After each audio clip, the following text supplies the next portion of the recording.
तो राजस्थान यूनिवर्सिटी में लगातार 5वीं बार निर्दलीय ने अध्यक्ष की सीट पर कब्जा जमाया। निर्दलीय निर्मल चौधरी ने अपने निकटतम प्रतिद्वंदी निर्दलीय निहारिका जोरवाल को 1465 मतों से हराते हुए राजस्थान यूनिवर्सिटी में अध्यक्ष पद पर जीत हासिल की। इसके साथ ही एनएसयूआई की रितु बराला ने 2010 वोट हासिल करके तीसरे नंबर पर वो रही। साथ ही एबीवीपी के नरेंद्र यादव 988 पदों के साथ चौथे नंबर पर रहे। एबीवीपी के नरेंद्र यादव और 2 निर्दलीय प्रत्याशी प्रताप भानु मीणा और रितेश्वर की जमानत हो गई है जब्त। और आपको बता दें कि महासचिव पद पर एबीवीपी के अरविंद जाजड़ा, उपाध्यक्ष पद पर निर्दलीय अमीषा मीणा और संयुक्त सचिव पद पर एनएसयूआई की धरा कुमावत ने जीत हासिल की है।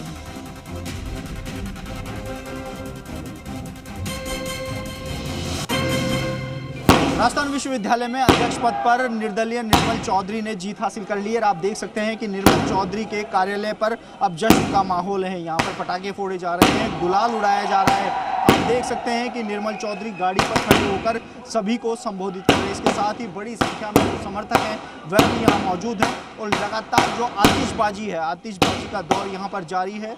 और आपको बता दें कि राजस्थान विश्वविद्यालय में अपेक्ष पदों पर जो छात्र संघ चुनाव हुए हैं उसमें अध्यक्ष पद पर 4043 वोट हासिल करके निर्मल चौधरी ने जीत हासिल की है।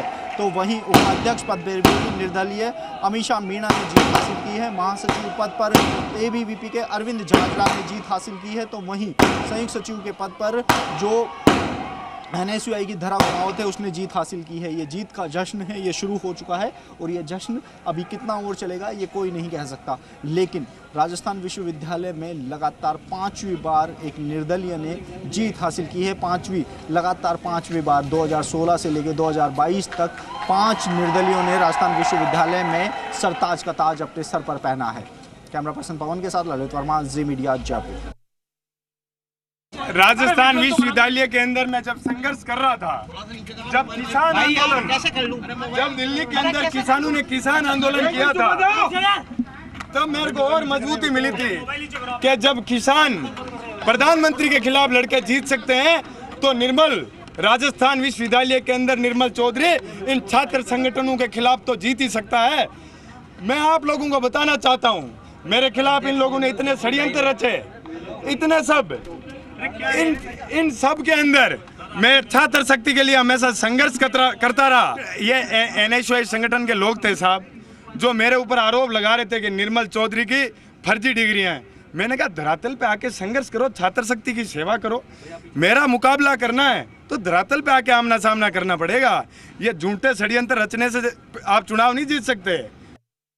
और इसी खबर पर ज्यादा जानकारी लिए सहयोगी ललित मेरे साथ जुड़ चुके हैं सीधा लाइव। ललित से हम जानेंगे जो कि लगातार इस खबर पर नजर बनाए हुए हैं। ललित, मैं आपके पास आ रही हूं। अभी हमने निर्मल चौधरी का बयान सुना और उन्होंने ये इस बात का जिक्र किया गया कि एनएसयूआई की ओर से मेरे ऊपर तमाम तरह के आरोप लगाए गए, चाहे फर्जी डिग्री को लेकर और भी तमाम तरह के आरोप लगाए गए। और हमने देखा कि एनएसयूआई कहीं से कहीं तक नजर नहीं आई। ललित, कौन कौन से फैक्टर्स माने जा रहे हैं जिसके चलते शिकस्त हुई एनएसयूआई की? और यहाँ पर हमने देखा ललित की निर्दलीय जो उम्मीदवार थे उन्होंने शानदार प्रदर्शन किया है। कौन कौन से फैक्टर्स माने जा रहे हैं उनकी जीत के और एनएसयूआई की हार के? और फिलहाल अभी अपडेट है जी बिल्कुल, आपको बता दें कि राजस्थान विश्वविद्यालय में लगातार 5वीं बार निर्दलीय का कब्जा हुआ है। यानी कि जो वर्चस्व एक एबीवीपी और एनएसयूआई ने बनाया हुआ था वो वर्चस्व 5 साल में लगातार धूमिल होता हुआ नजर आया है। राजस्थान विश्वविद्यालय के 38वें अध्यक्ष निर्मल चौधरी बने हैं। इनमें से 20 अध्यक्ष हैं वो निर्दलीय के रूप में रहे हैं।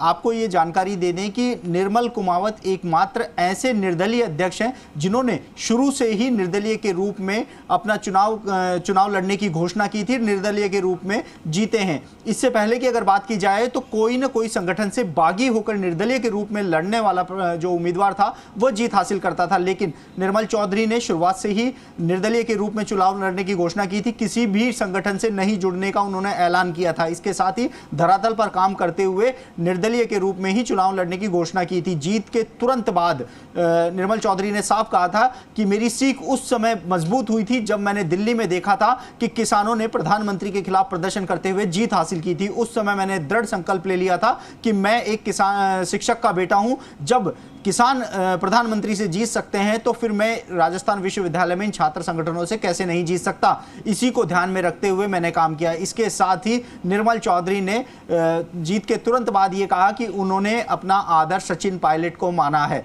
आपको बता दें कि मुकेश भाकर जो विधायक हैं कांग्रेस से, उन्होंने लगातार निर्मल चौधरी को समर्थन दिया था, उनके ही खेमे के निर्मल चौधरी माने जाते हैं। ऐसे में सबसे पहले जो सोशल मीडिया पे पोस्ट डाली थी वह मुकेश भाकर ने विक्ट्री की पोस्ट डाली थी। इसके साथ ही जब राजस्थान विश्वविद्यालय में शपथ ग्रहण हो रहा था तो शपथ ग्रहण के दौरान भी देखने में आया था कि मुकेश भाकर निर्मल चौधरी जिंदाबाद के नारे लगा रहे थे।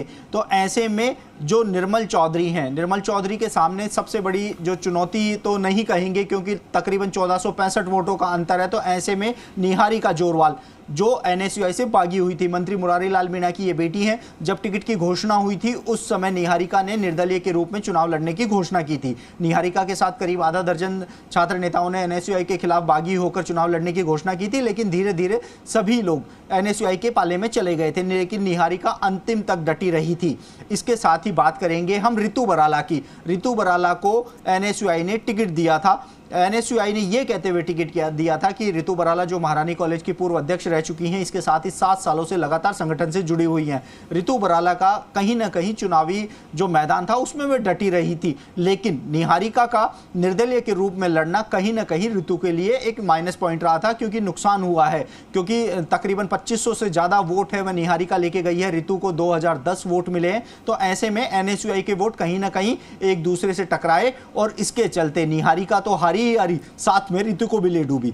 वहीं ABVP के नरेंद्र यादव की हम बात करेंगे। नरेंद्र यादव की जमानत जब्त हो गई है क्योंकि वह चौथे नंबर पर रहे हैं और उनको 988 वोट मिले हैं। तो ऐसे में ABVP के सामने सबसे बड़ी समस्या ये थी कि वह अपना कैंडिडेट किसे बनाए, क्योंकि राजस्थान विश्वविद्यालय में पूरे प्रदेश में छात्र संघ चुनावों की जो घोषणा है वह 26 अगस्त की कर दी गई थी। PG के प्रवेश नहीं हो पाए थे, कई सेमेस्टर के प्रवेश नहीं हो पाए थे। ऐसे में ABVP के सामने संघर्ष ये था कि आखिर वह अपना कौन सा प्रत्याशी मैदान में उतारे, क्योंकि उनके पास प्रत्याशी नहीं थे। हाईकोर्ट में मामले योग्यता को लेकर भी, नरेंद्र की योग्यता को लेकर जब पेज फंसता हुआ नजर आया तो नरेंद्र ने हाईकोर्ट में गुहार लगाई और हाईकोर्ट से उनको राहत मिली। तकरीबन 2 से 3 बजे वो राहत मिली और ABVP ने 6 बजते बजते नरेंद्र यादव को अपना, तो कौन कौन से फैक्टर्स रहे, यही मैं आपसे सवाल पूछने वाली थी, लेकिन जानकारी ललित ने साझा कर दी है कि कौन कौन से फैक्टर ऐसे रहे कि 5 बार निर्दलीय जीता है और NSUI और ABVP पर छात्र भरोसा नहीं कर पा रहे। कौन कौन से फैक्टर्स रहे? शुक्रिया आपको ललित तमाम जानकारी इस खबर पर साझा करने के लिए।